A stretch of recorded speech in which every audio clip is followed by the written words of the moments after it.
Boa tarde a todos. Espero que todos estejam bem. Tem gente que está vindo pela primeira vez na casa hoje. Que ótimo, seja bem acolhida. Essa casa acolhe a nós todos há muito tempo. E nós, para você que está vindo a primeira vez, os demais já sabem que nós estamos seguindo esse ano o livro Fonte Viva, que foi psicografado por Chico Xavier e ditado por Emmanuel, que é o mentor do Chico. E a lição de hoje é de número 119. Eia agora. Eia agora. A Malu é a menina, olha agora, não é olha agora, eia agora. Começar brincando um pouquinho, mas essa lição é bem séria. Eia agora, vós que dizeis amanhã. Isso foi tirado da Epístola de Tiago, capítulo 4, versículo 13. No Evangelho, nós temos a presença de 3 Tiagos. Tem o Tiago maior, que foi um discípulo de Jesus, que é filho de... só porque não vai, né? Que é filho de Zebedeu. Tem o Tiago, filho de Alfeu, que é o Tiago menor, que também foi discípulo de Jesus. E tem o terceiro Tiago, que algumas fontes dizem ser irmão de Jesus, mas o título que ele recebe, ele poderia ser primo de Jesus também. E quer dizer, ele é da família de Jesus. Porque eles colocaram aquela coisa da Virgem Maria ser virgem, imaculada, é uma coisa que foi imposta pelo catolicismo, né, pela Igreja Católica. E para isso Maria não poderia ter mais filho, não poderia ser tocada. Para nós, Maria é Maria, entendeu? É a nossa mãe espiritual que está sempre. E se ela teve mais filhos ou não, isso pouco importa. Se ela viveu, se Jesus foi fruto de um relacionamento amoroso, isso é o que mais nos importa. E independente, ele é filho de Deus, como nós todos somos, sendo o progenitor dele, Deus ou não, ou São José. Mas vamos lá. Então, essa epístola, eles dizem ser desse Tiago, que foi o líder da igreja lá em Jerusalém. E é uma epístola diferente das epístolas de Paulo. Paulo mandava as cartas para as comunidades. Essa não, essa é uma epístola circular. Então dizem que Tiago escreveu essa epístola para as comunidades cristãs que estavam nascendo. E ele vai dizendo várias coisas. Nesse capítulo 4, ele leva esse eia agora. Eu estava brincando com oia, mas eia vem do latim e é do português mais antigo. Eia significa advertência, ênfase. Presta atenção, acorda. Eia, que é o significado do eia é exatamente isso. Acorda, presta atenção, estou falando uma coisa séria. O sentido da epístola de Tiago, ele estava... A gente continuando a ler a epístola dele, na carta dele, ele vem dizer que as pessoas são arrogantes, que elas acham, não, amanhã eu irei fazer isso, amanhã. E Tiago diz, não, amanhã você irá fazer isso se Deus te der a oportunidade de um novo dia, se você acordar. Nós que estamos vivos sabemos, amanhã nós podemos não estar. Não tem uma regra. Lógico, nós temos que cuidar da saúde, cuidar do bem-estar, cuidar do que nos foi dado. Mas a vida é dada por Deus dia a dia. Por isso que sempre é legal, quando a gente acorda, a gente agradecer. Obrigado, Pai, por mais um dia.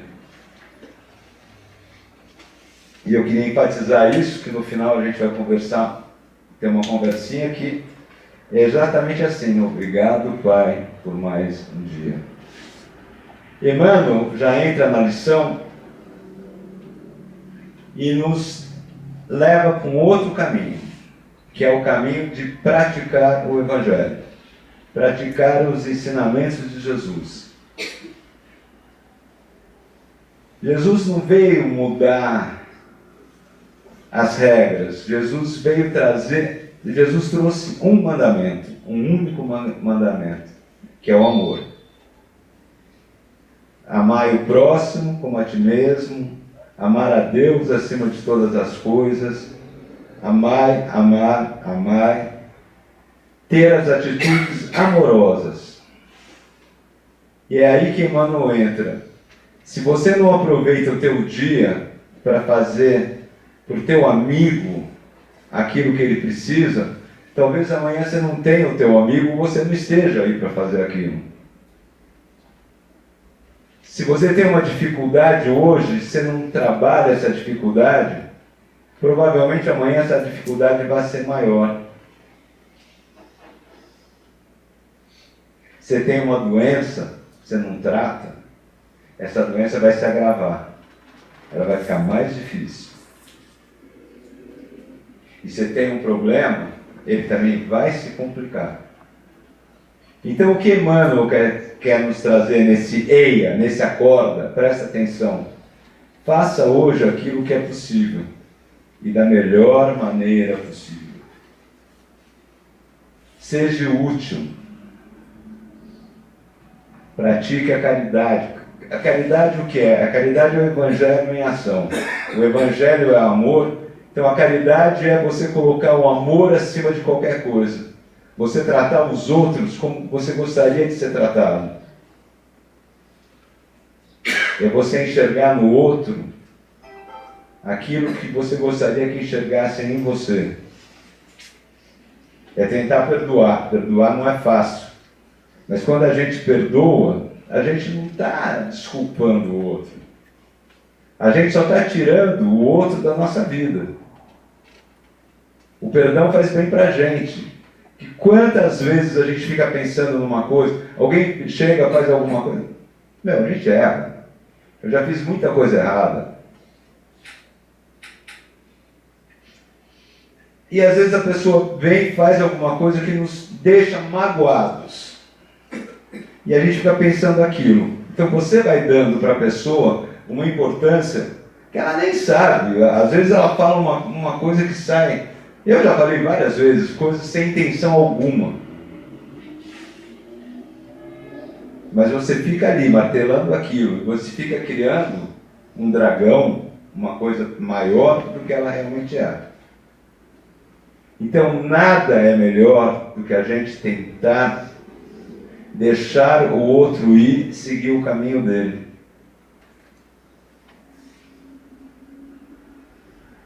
Nós vamos falar num assunto mais no final, que normalmente nós nos culpamos muito. Mas às vezes a culpa não é nossa. Às vezes a gente tem que deixar a coisa seguir em frente também. É delicado. Mas eia agora, presta atenção. Faça o seu melhor. Coloque a caridade, coloque o amor acima de todas as coisas. Que com certeza a gente vai auxiliar e ser auxiliado. A gente vai ter uma vida melhor, mais leve, mais tranquila. Então a lição de hoje é isso, é realmente um chamado para nós prestarmos atenção no nosso comportamento, no que nós estamos fazendo, como nós estamos sendo na vida das pessoas e como nós estamos sendo na nossa própria vida. Que nós somos uma consequência daquilo que nós fazemos.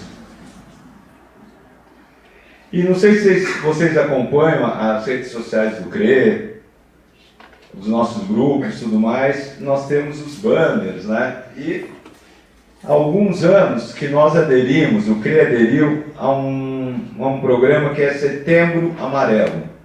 Aquela fitinha amarela. Hoje em dia tem, cada mês do ano é alguma coisa, tem fitinha cor-de-rosa, fitinha azul, fitinha vermelha. Essa fitinha amarela, Setembro Amarelo, é em apoio ao combate ao suicídio. É uma campanha que é feita pela Associação Brasileira de Psiquiatria. E amanhã, dia 10/9, é o Dia Mundial de Combate ao Suicídio. E essa campanha esse ano era assim: se precisar, peça ajuda.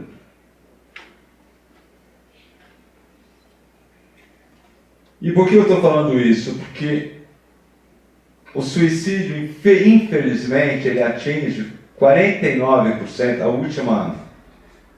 o último estudo que fizeram, 49% são de adolescentes entre 10 e 19 anos. As causas podem ser qualquer coisa.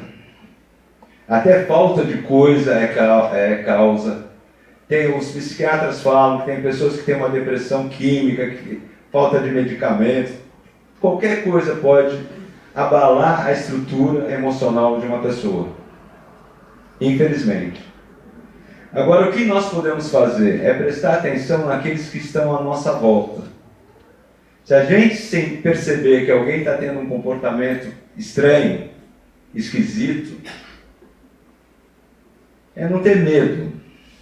Essa criançada de hoje, eu tenho uma sobrinha pós-adolescente em casa, eu sei como funciona. Se a criançada de hoje é difícil, você chega, tudo bem? O que aconteceu? Você quer ligar para a pessoa, tem que mandar o WhatsApp primeiro, pode atender? Mas a gente vai, a gente segue. Mas é a nossa obrigação isso, é a lição de hoje. Eia, acorda, olha. Se está percebendo que alguma coisa está fora do lugar, mesmo que leve um xingamento, fala o que está acontecendo. Porque os psiquiatras dizem que a maior causa do suicídio é que a pessoa não consegue enxergar uma saída para aquilo que ela acha que é um problema. O problema pode ser desde um namorado, desde qualquer coisa, desde uma nota na escola, desde um relacionamento, desde qualquer coisa. Desde 5 quilos a mais, qualquer coisa pode ser motivo. Até falta de coisa. Até a pessoa se sentir sem o que fazer. Então, gente, vamos ficar atentos a essa campanha. E essa campanha, realmente, deste ano é isso. Se precisar, peça ajuda. O que eu falo para todos, se puder, ofereça ajuda. O máximo que a gente pode receber é um não, mas mesmo um não, a pessoa vai se sentir que alguém está preocupada com ela. Ela vai se sentir acolhida. Isso é um acolhimento. É o que a gente sempre fala, que eu adoro falar, que caridade não é só aquela doação que a gente faz. A doação física é ótimo, graças a Deus que a gente pode ajudar alguém.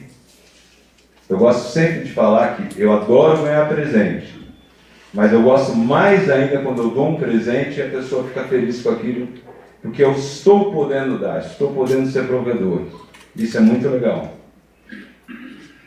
E, encerrando tudo, voltando para o livro do Chico, ele termina, a última frase do Emmanuel é assim: adiar o bem que podemos realizar é desaproveitar o tempo e furtar o Senhor.